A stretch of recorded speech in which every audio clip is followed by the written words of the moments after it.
नमस्कार मंडळी, मी तुमची मैत्रीण प्रियांका आणि तुमचं माझ्या चॅनेलमध्ये म्हणजेच माझा प्रवासमध्ये खूप खूप स्वागत आहे. मला सांगा, गेल्या 24 तासात तुम्ही तुमचा फोन किती वेळा उघडून पाहिला? 20 वेळा, 50 वेळा की 100 वेळा?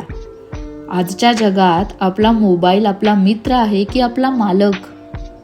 आपण काम संपवून घरी येतो, पण आपलं मन मात्र अजूनही ऑफिसच्या नोटिफिकेशन्समध्ये अडकलेलं असतं. ही धावपळ, हा ताण आपल्या शरीरावर आणि मनावर याचा किती परिणाम होतो हे आपण कधी मोजतो का?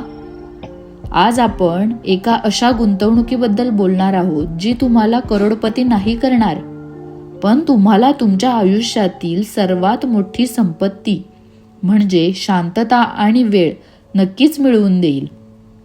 चला या प्रवासाला सुरुवात करूया, जेथे आपण गुंतवणुकीबद्दल फक्त पैशांची नाही तर वेळेची आणि मनाची कशी करायची ते बघूया.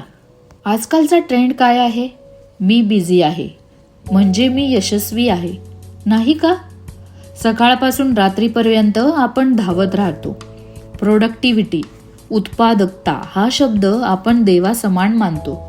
पण एक गोष्ट लक्षात घ्या, आपल्यातील ही धावपळ आपल्याला एका गंभीर समस्येकडे घेऊन जाते.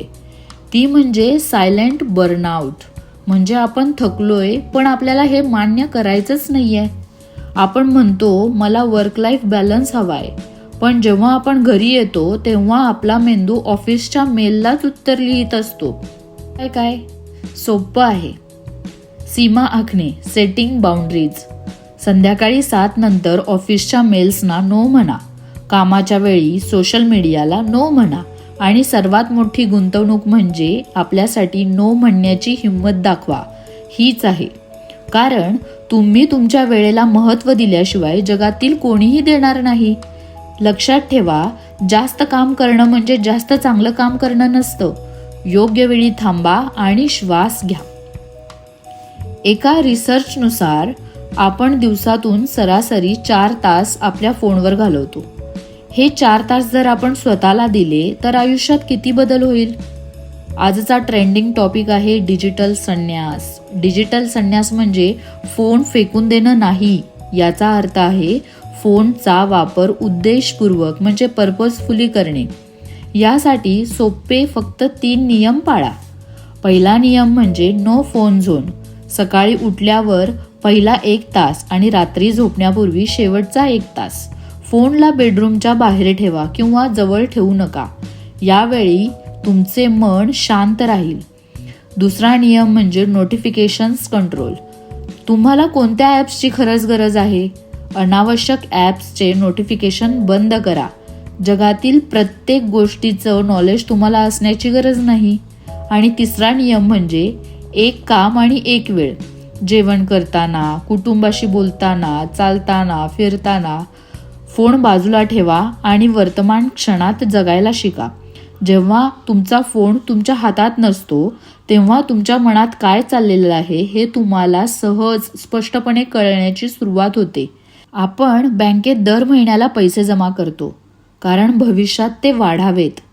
त्याचप्रमाणे आपण आपल्या वेळेची गुंतवणूक केली पाहिजे, जी आपल्याला मानसिक शांतता म्हणून परत मिळेल. तुमचा वेळ 3 शेअर्समध्ये गुंतवा. पहिला शेअर म्हणजे रोज 30 मिनिटे फक्त तुमच्या शरीरासाठी द्या. म्हणजे तुम्ही चाला, योग करा किंवा एक्सरसाइज करा, जिमला जावा. यामुळे तुम्ही आजारी पडणार नाही आणि डॉक्टरला देण्याचे पैसेही वाचतील.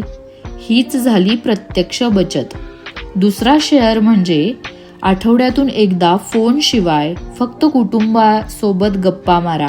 ही गुंतवणूक तुम्हाला भावनिक आधार देईल. आणि तिसरा शेअर म्हणजे कौशल्याचा शेअर. रोज 20 मिनिटे एक नवीन गोष्ट शिका. त्यामुळे तुमचा आत्मविश्वास वाढेल आणि भविष्यातील संधी तुम्हाला मिळतील. अनेकदा आपल्याला वाटतं की या गोष्टींसाठी आपल्याकडे वेळ नाही, पण खरं तर या गोष्टींसाठी आपण वेळ काढलाच पाहिजे. तुमच्या आयुष्याचा रिमोट कंट्रोल दुसऱ्या कोणाच्या हातात का देता? तर मित्रांनो आणि मैत्रिणींनो, माझा प्रवासमध्ये आज आपण पाहिले की आजच्या धावपळीच्या जगात शांतता शोधणे किती महत्त्वाचे आहे.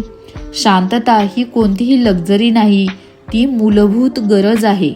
सीमा आखायला शिका, डिजिटल संन्यास घ्या आणि वेळेची गुंतवणूक आरोग्य, नाती आणि कौशल्यांवर करा. आज रात्री तुम्ही फक्त एक गोष्ट करा. झोपण्यापूर्वी तुमचा फोन बेडरूमच्या बाहेर ठेवा किंवा जवळ ठेवू नका. फक्त 30 मिनिटासाठी कोणत्याही गोंगाटाशिवाय शांतपणे स्वतःसाठी वेळ द्या. या छोट्याशा बदलाने तुमच्या जीवनात किती मोठा फरक होतो हे मला नक्की कमेंट बॉक्समध्ये सांगा. स्वतःवर विश्वास ठेवा, स्वतःला वेळ द्या आणि स्वतःची काळजी घ्या. कारण तुमच्या जीवनाचा सर्वात महत्त्वाचा प्रोजेक्ट तुम्ही स्वतः आहात. तोपर्यंत मी प्रियांका, मला निरोप द्या आणि माझा प्रवास या चॅनलला लाईक करा, शेअर करा आणि सबस्क्राईब करायला विसरू नका. धन्यवाद.